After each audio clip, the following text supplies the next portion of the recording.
back and we're going to do a video on something very interesting. Now, in some of the other videos that I created, I talk about cancer living on sugar, right?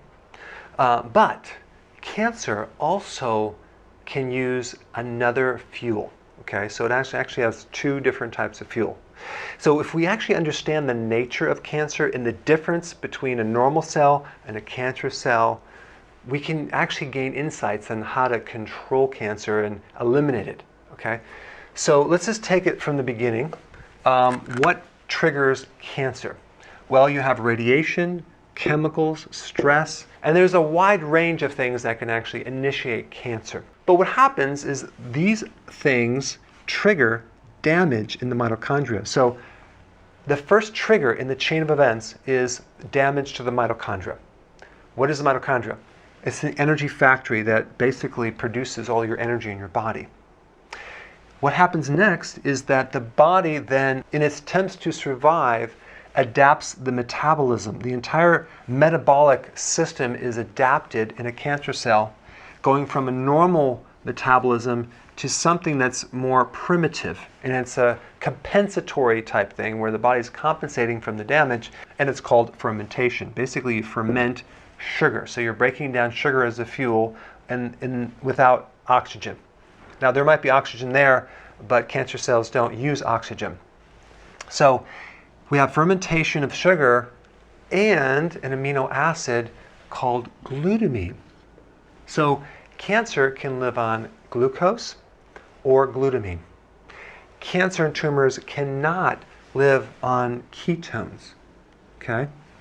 This is why the ketogenic diet is very, very important to stop fueling this cancer. So we want to cut the sugar down and feed the body ketones, because normal cells can live on ketones, but cancer and tumor cells cannot. But we also have to confront glutamine. So you might think, wow, I'm just going to avoid glutamine in the diet and I'll be fine, right? Well, the problem is glutamine is so widespread in your diet, it's almost impossible to get rid of it. It's in meats, it's in eggs, it's in fish, it's in vegetables, it's in nuts, it's in seeds. So what are you going to eat, right? Now, there's some amazing research being done right now using the ketogenic diet with something called DON, which tends to inhibit glutamine. Okay, so it's a chemical that you can consume that will block this right here. But there's some side effects. But it sounds promising. So it's just, the research is just beginning right now. And you're going to be seeing a lot more of this in the coming years. But the research right now is quite startling on the combination of doing the ketogenic diet and blocking this amino acid in the complete destruction of cancer cells. And I'm going to put some links down below.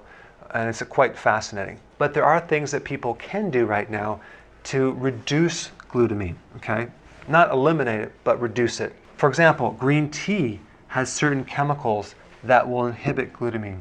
And peppers, all types of peppers, also have certain properties that can inhibit glutamine as well. But the biggest thing that will reduce this is intermittent fasting. So in summary, the key with cancer is understanding cancer, and the problem really is in the damaged mitochondria and the fermentation, okay? And the fuel sources, and then dealing with these fuel sources. Because the problem right now is in the last 40 years, there's been billions and billions of dollars spent on cancer research with very little progress, if any at all. Okay, so this is very, very exciting where this is going. And more importantly, it's the prevention of things that can trigger cancer. Avoiding chemicals, eating healthily, eating organic, keeping your stress down, avoiding excessive radiation to keep your mitochondria really, really strong.